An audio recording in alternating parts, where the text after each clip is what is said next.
Hello, everybody. How are you? Continuing our series on Jacksonville. This is a video answering another question that people have about Jacksonville that I've just been inundated with since I started this series. People email me, text me. And one of the ones that keeps coming up is, what is it like to live in Jacksonville, Florida? Perhaps you've visited and you're considering maybe moving to Jacksonville. Well, guys, it's really a wonderful experience. I think that's what summarizes it, because it's such a great town. It's such an old town.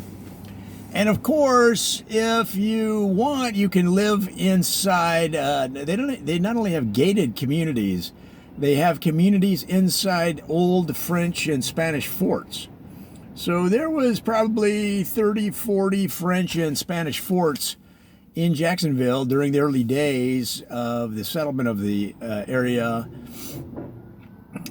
from Europe, from European settlers, explorers, conquistadors. And you can buy a home inside the fence line, the walls of a Spanish or French fort. Now, there are a couple of British forts, that you can also live in. Those are a little bit harder to get into because you have to demonstrate that you know how to drink tea with your pinky out.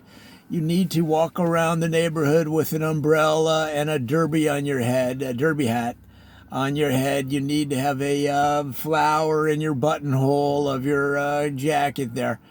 So the British are much stricter, whereas the French and the Spanish, they're like, hey, come on in, man. You got enough money for the house?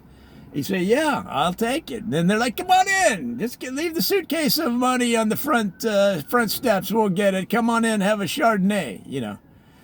And so it's a lot friendlier and probably easier to get into. So there's two British forts. So it's really not anything to worry about anyway, because there's those two British forts.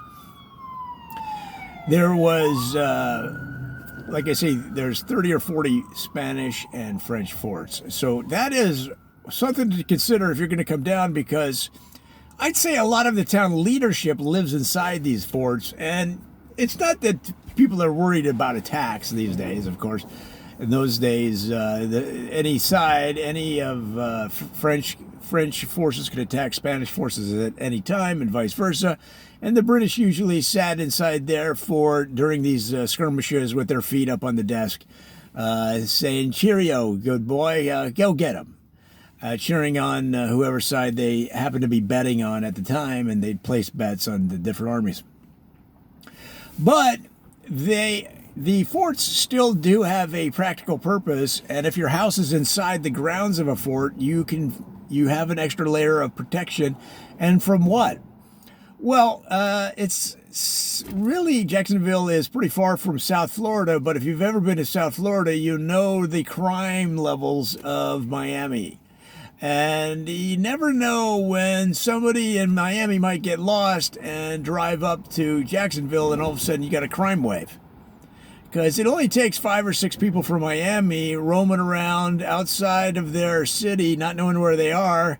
Perhaps they stayed up too late. They have a lack of sleep, and if they're driving around Jacksonville, guys, you never know what's going to happen. So that's one thing to consider. Then they batten down the fort, and they get the guards up on the towers. Now, they don't have any weaponry. All they have is these toilet paper guns, and looks like a gun with a toilet paper roll on it. And you hit the on switch, and all of a sudden the electrical toilet paper roll turner starts going at 100 miles an hour, and it shoots the toilet paper at the target. So those are used to wrap people and get them tangled up in it, wrap them up in that toilet paper, and it also provides a cushion for when they fall over. After they're all wrapped up in toilet paper, they usually take a spill, and it provides a little cushion there. And it binds their hands, so when the police come, they don't even have to put the handcuffs on them. They just throw them in the back of the paddy wagon, and off they go.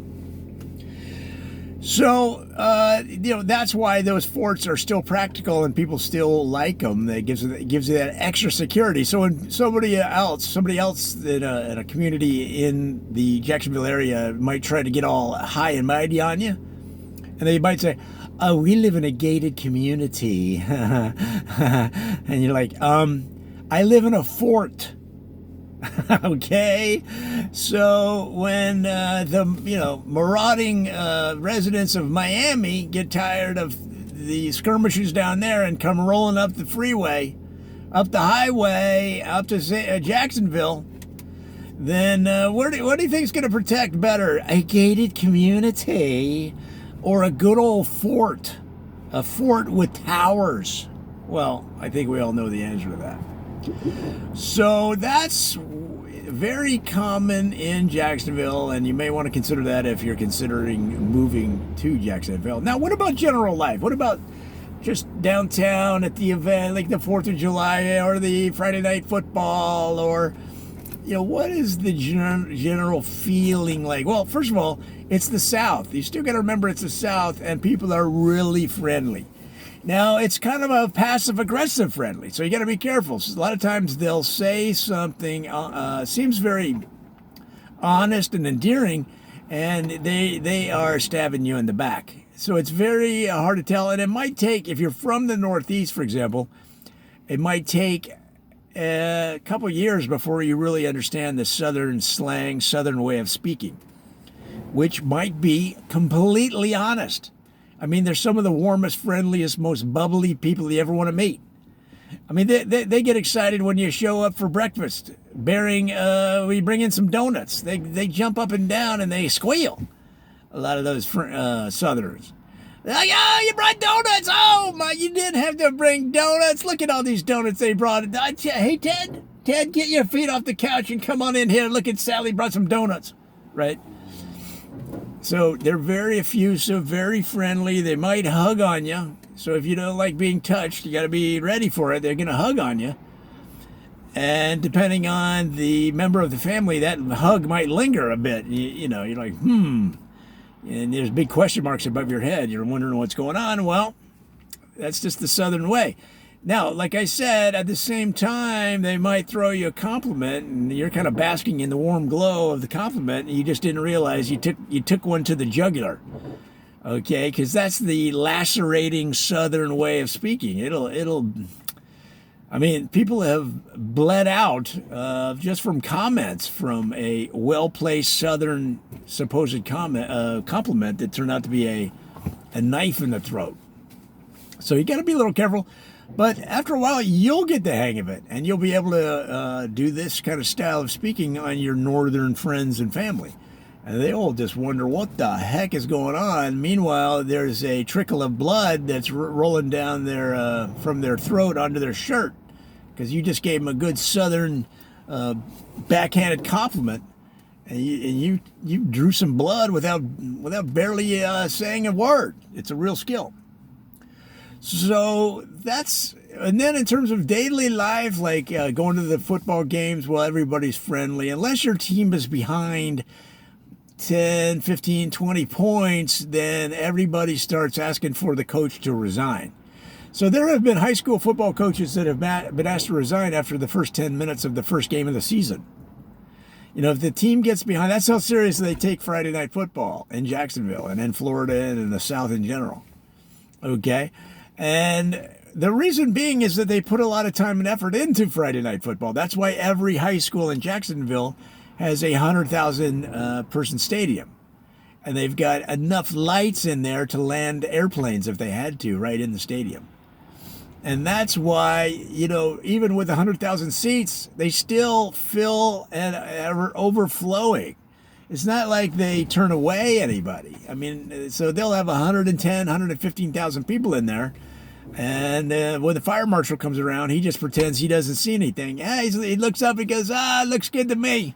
Looks good to me. We're short 10,000. Well, yeah, he's counting on that 10,000 that they're slipping into his back pocket when he kind of looks the other way on the overflow of the stadiums.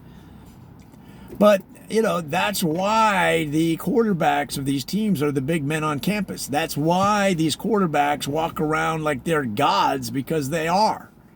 You've heard of these Greek and Roman gods, the Zeuses, those kind of people rolling around back in the old days. That's nothing compared to a quarterback on campus, okay, in Jacksonville or really any other southern town. Okay, they carry them around in the high school halls on a throne, and they make the freshmen carry these handles that they put them on their shoulder. So they're essentially carrying them around on a throne. And if a freshman doesn't want to do it, well, guess what? All of a sudden they're transferred to a high school in the north, like some godforsaken place like, I don't know, I can't think of any place. So that's why you got to get used to that. If you don't like football, if you want to stay at home and write poetry, well, then you're going to be lonely. So you might want to consider writing poetry in the stands. And if you really want to make a go of it, why don't you get into needlepoint and then needlepoint your poems about high school football and sell them in the high school, sell them around the neighborhood to raise money for the high school football team. So there's ways to work around your nerdiness and tie it into the most popular activity in town, which is high school football. And probably the best advice I can give you is if you see the high school quarterback, just know that the citizenry teach them as a god among men.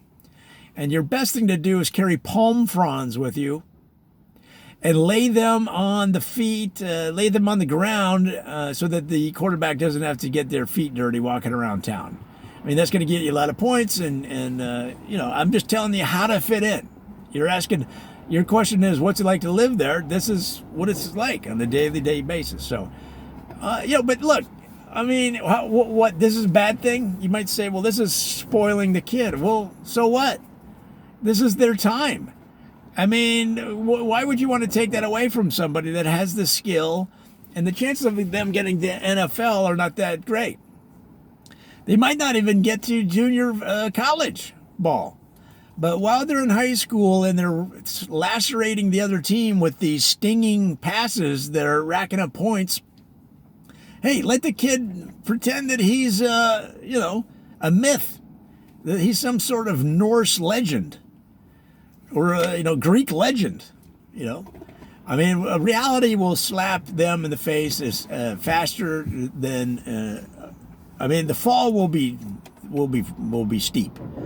But until that time, and we all went through it. Some of us were in third grade when we realized that, God didn't smile so fondly on us. And we're just a regular schmo. I mean, that was me in third grade. I looked in the mirror and I go, whoa, you are not a good looking kid. That was me in third grade. I mean, I realized early on that I had to get some other skills.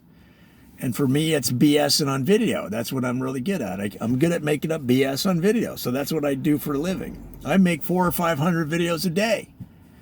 Okay? Because that's what, and a lot of times I don't even show my face because I'm trying to do the audience a favor. Okay? Because I played a lot of hockey. I took a lot of sticks to the face, a lot of punches. Sometimes my eye slides right out of its socket and it's hanging there. And I don't want people to, necessarily have to go through that. It's a little bit off-putting. So anyway, back to Jacksonville. I think you really, if you're thinking about moving there, give it a weekend. Keep it on the down low. Don't throw it up on the gram that you're there, because once people realize you're there and visiting and thinking about moving there, they're going to be extra sugary. Okay, they're going to be extra nice because they want you to move there. They want to sell you a house. They want you to, be part of the community. They want to grow the town, right? They want to grow Jacksonville because everybody knows it's a great place and they want to get it going. But the problem is when they start acting extra sugary, you're not sure if you're getting that southern laceration where they're throwing daggers into your back without you knowing. I mean, a good southern comment can come and whip around your body 2 or 3 times before a knife comes out of that whirlwind of, those lines like a cartoon. Those lines of that comment will swirl around your body. All of a sudden, this dagger comes out. Wha-pow! and all of a sudden you have a trickle of blood that's going down from your heart, and it's getting onto your shirt. And so when you sit down in your nice Tesla, you're going to get red all over those white seats. So guys, I hope that gives you a pretty good picture of what it's like in Jacksonville. I think if you're thinking of moving there, really my advice is every time I've been there, I've loved it. You're going to like it. In fact, just quit your job today, sell your house, throw the kids in the jalopy, and just, if you have too many kids, just throw one up on top. Throw one up on top and throw some, snacks up there and drive down to Jacksonville and just move there. That's what my advice would be. I would just do it. Because otherwise, 5 years from now, you'll still be talking about it. Just do it. They will love you and you will love them.